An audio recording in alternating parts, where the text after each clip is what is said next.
No Gyoja.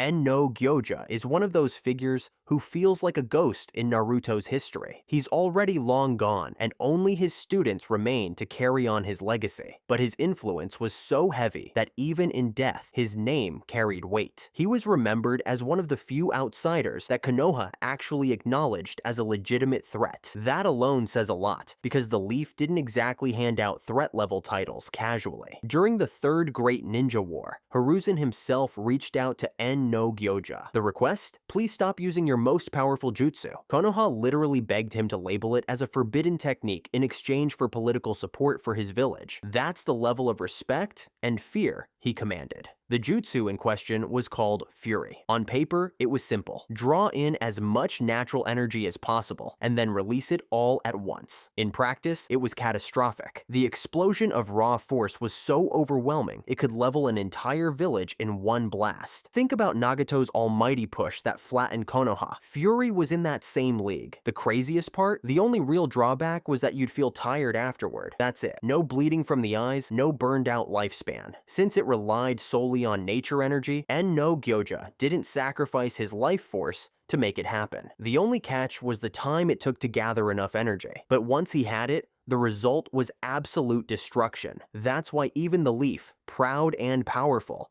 wanted him to bury this ability and never pass it on. No Gyoja represents one of the scariest what-ifs in Naruto's filler lore. A shinobi with a jutsu that could casually erase a village, treated as a living natural disaster. And the fact that the Leaf had to negotiate with him shows just how little control they had if he decided to unleash fury. He may not have been around long enough to become a household name, but in terms of raw destructive power, he stood among the deadliest.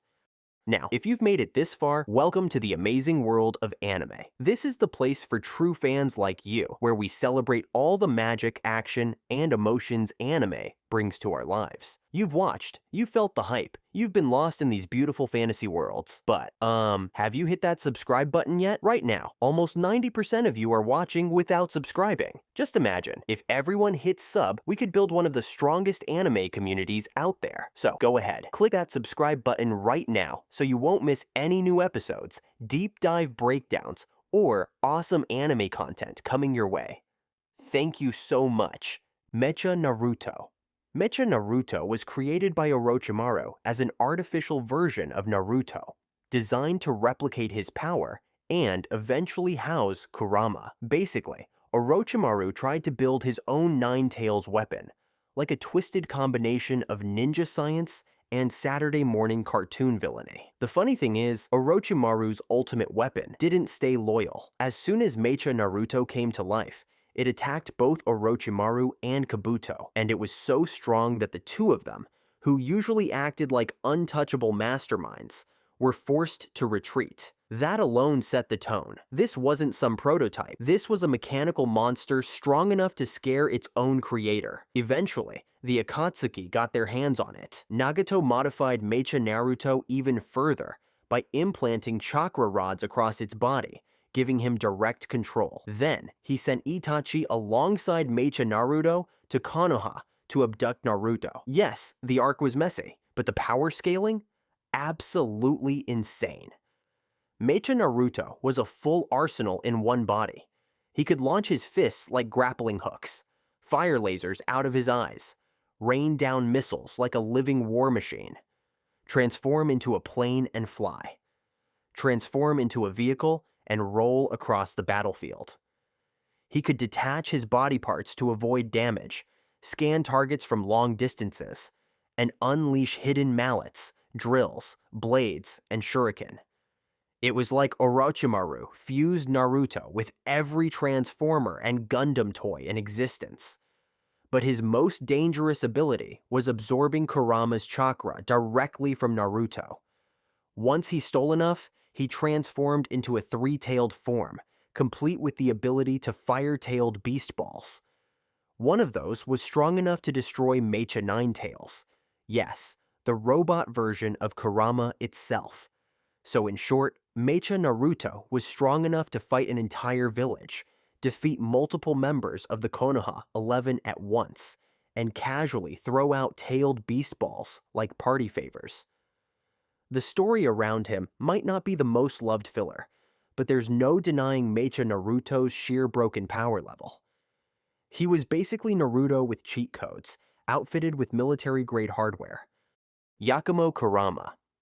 Yakumo Kurama showed up in a filler arc that pulled back the curtain on one of Konoha's lesser-known clans. The Kurama clan didn't have Kekkei Genkai like Wood Release or Sharingan. Instead, they specialized in Genjutsu, and their reputation was strong enough that even within the Leaf, they were considered dangerous. Every member was more talented at illusions than an average shinobi. But once in a while, a prodigy was born whose genjutsu didn't trick the senses. It rewrote reality itself. That once-in-a-while prodigy for her generation was Yakumo. Her power came with a terrifying side effect. She was possessed by a dark entity called Ido. This demonic presence lived inside her mind, constantly pushing to take control. Ido amplified her genjutsu, but at the same time, it threatened to consume her body and spirit. Now, the ability she carried was no ordinary illusion. Her Kekkei Genkai allowed her to make genjutsu real. If you were caught in one of her illusions and died inside it, your real body died as well. That's reality manipulation at its rawest form. The best showcase of this power came through her paintings. If Yakumo painted something, say the Hokage's office being struck by lightning, that scene would literally manifest in the real world. A stroke of the brush was enough to bend reality. Imagine if she got bored and painted Konoha in flames.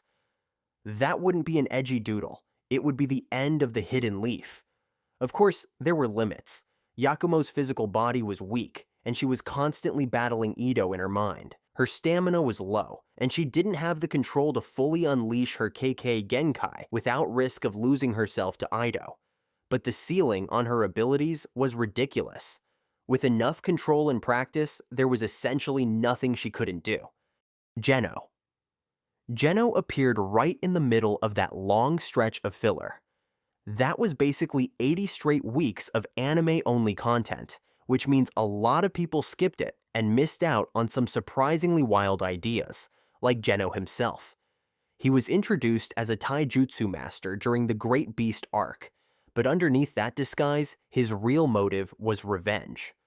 Genno was one of 3 brothers who blamed Might Guy for the death of their father.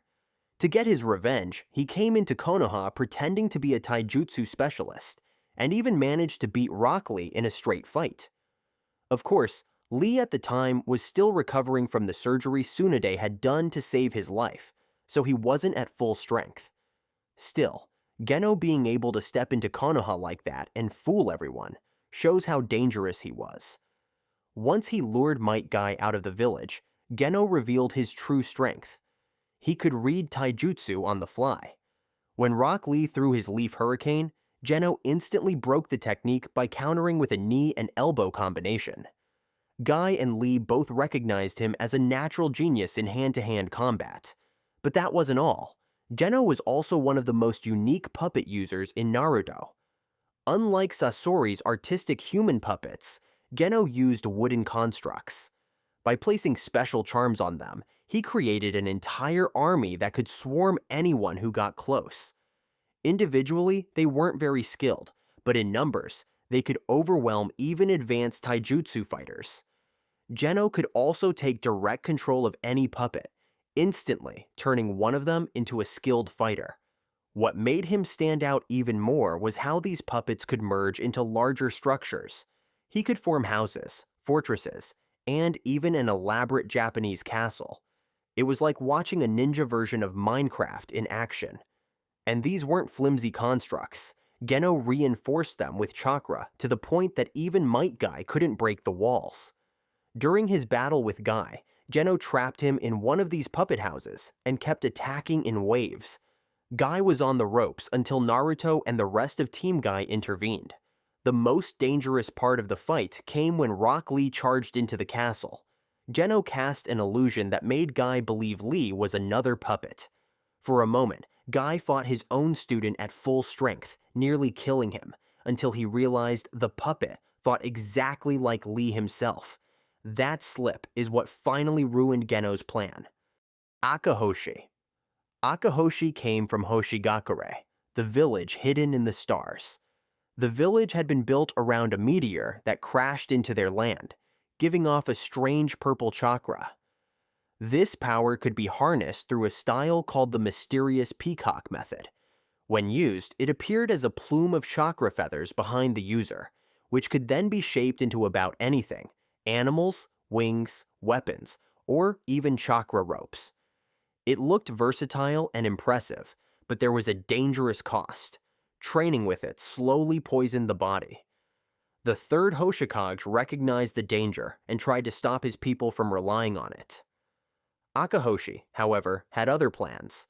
He murdered the third Hoshikage and declared himself the fourth. His hunger for power outweighed the safety of the entire village. Akahoshi mastered the peacock method to a terrifying degree. He could fly, bind opponents, cut them down with chakra blades, and even drain chakra from his allies to strengthen himself. As if that wasn't enough, he pushed things further by fusing the meteor itself into his chest. This transformed his body and unleashed an enormous surge of power. His appearance shifted, and with it came his deadliest creation, a giant dragon made entirely of meteor chakra. That dragon was strong enough to repel almost all of Hoshigakure's shinobi at once, and even Naruto struggled against it. The visual of a glowing meteor dragon tearing through everything made Akahoshi feel less like a filler villain and more like an endgame boss. Fuka. Fuka appeared in Naruto Shippuden during the 12 Guardian Ninja arc. She was part of a band of grave robbers who dug up the corpses of fallen Guardian Ninja, and right from her entrance, it was clear she was not only side villain. Even Kazuma, a former Guardian Ninja and the ringleader of the coup against Konoha, recognized how dangerous she was and pulled her into his plans. What made Fuka stand out was her terrifying arsenal of powers. For starters, she didn't rely on one body. She had 5. Each body had its own fighting style, and she could summon them with a scroll, almost like Kakuzu's heart system, but with extra flair. If one of those bodies got destroyed, she lost whatever techniques were inside, but she could immediately shift her consciousness into another one, coming back fresh like nothing happened. And if things got really bad, she could even try to take over someone else's body, something she attempted with Naruto himself. Her abilities went far beyond body swapping. Fuka had total control over her hair, similar to Jiraiya, but far deadlier.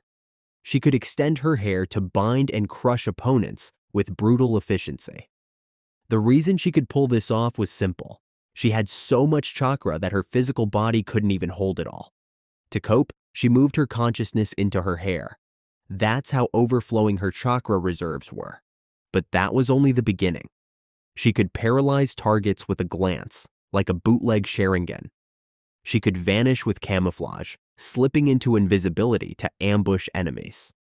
And her most infamous move was her execution by kiss. After locking lips with her victim, she would drain their chakra and, if she kept going, their very soul. If she managed to consume it all, she gained access to their techniques, which explained why her skill set was so ridiculously broad. Because of that, she could wield all 5 elemental releases, putting her in the rarest category of shinobi. Shira. Shira appeared in the second Chunin exams arc. He came from the Hidden Sand, sent to Konoha as part of the exams to prove that the alliance between the two villages was solid again. At first glance, Shira seemed like a mirror of Rock Lee. No ninjutsu, no genjutsu, just pure taijutsu. But the more we saw of him, the more it became clear he was built to rival Lee at his own game. Instead of using the 8 gates, Shira relied on 2 unique techniques, the Silent Fist and the 7 Heavenly Breaths. The Silent Fist worked a lot like the Hyuga clan's Gentle Fist. By using chakra to muffle the sound of his strikes, he could throw punches and kicks completely silently, making them impossible to predict by sound. Imagine trying to dodge an attack you can't even hear coming. The 7 Heavenly Breaths acted almost like a softer version of the 8 gates. By unlocking each breath, Shira could boost his speed and power, with 7 levels in total. When combined with his Silent Fist, These abilities let him keep up with some of the most skilled fighters in the series. We saw Shira dodge Gaara's sand attacks. This was Gaara as Kazeka Ge, not pre-time skip Gaara. He even got close enough to land strikes, showing that his speed rivaled Rock Lee without weights. In one of his biggest showings, he sparred with Neji and Rock Lee at the same time, holding his ground against two of Konoha's best hand-to-hand fighters. Some even argued he was stronger than Lee when Lee had up to 5 gates open. After the Chunin exams, Shira returned to the Hidden Sand and actually trained Gaara in Taijutsu. That's why in Boruto, Gaara's physical combat is compared favorably to Naruto's. That legacy traces back to Shira's influence. Sora. Sora first appeared also in the 12 Guardian Ninja arc. On the surface, he was a monk in training at the Fire Temple, walking the same path as Chiriku, one of the actual Guardians. But his backstory was way darker than that. During Kurama's attack on Konoha, the night Naruto was born, fragments of the Nine Tails chakra scattered across the village. Most of it was sealed inside Naruto, but some of it lingered. Sora's father, Kazuma, he decided to collect that leftover chakra. Without Sora's knowledge, he sealed it into his son, essentially turning him into a pseudo-Jinchuriki of the Nine Tails. So while Naruto was carrying the fox itself, Sora carried its stray chakra, which still gave him frightening power. That's why Sora was able to fight on equal ground with some of Konoha's best. He clashed with most of the Konoha 11, and even held his own against Yamato. And Yamato, remember, had Wood Release, the exact thing that was supposed to be the natural counter to Tailed Beast Chakra. The fact that Sora could resist him showed how much raw energy he had at his disposal. Sora's own fighting style was unique too. He wielded chakra-based weapons, most notably a 3-pronged claw that gave him Wolverine vibes. He could coat the claws in chakra to boost their strength and launch long-range slashes, which he amped up with Wind Release. Thanks to his training under Asuma, Sora's wind manipulation was already on the same level as Asuma's, or even Naruto's at that point in Shippuden. One of his wind slashes was strong enough to cut through hundreds of Naruto's shadow clones at once. But all of that pales in comparison to his pseudo-Jinchuriki powers. Despite not being a true host, Kazuma himself admitted Sora had about the same level of power as a real one. He could enter version 2 Jinchuriki cloaks, the same monstrous transformations Naruto used. At his peak, he manifested a 4-tailed cloak. That's the same stage Naruto hit when he nearly killed Jiraiya and forced Orochimaru to fight for his life. In that form, Sora gained the overwhelming strength and regeneration typical of Jinchuriki, plus the ability to create tailed beast balls. Just one of those has the potential to wipe out an entire village. Guren. Guren came with one of the coolest and most unique Kekkei Genkai ever introduced, Crystal Release.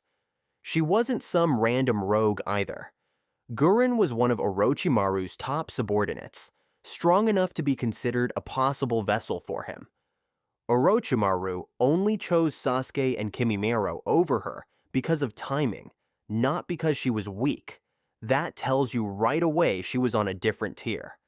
Guren's strength was also skilled in Taijutsu, capable of fighting Kakashi and Naruto at the same time, and later handling Lee and Tenten together. On top of that, she had a rare ability to convert small fragments of her life energy into chakra, giving herself a massive reserve. It shortened her lifespan, but it made her a beast in battle. The star of her arsenal, of course, was Crystal Release. She could crystallize almost anything: air, the battlefield, even living opponents. Weapons, barriers, traps. She could create them all instantly. Once encased, her targets couldn't break free. The crystals were so dense that even Wood Release couldn't shatter them.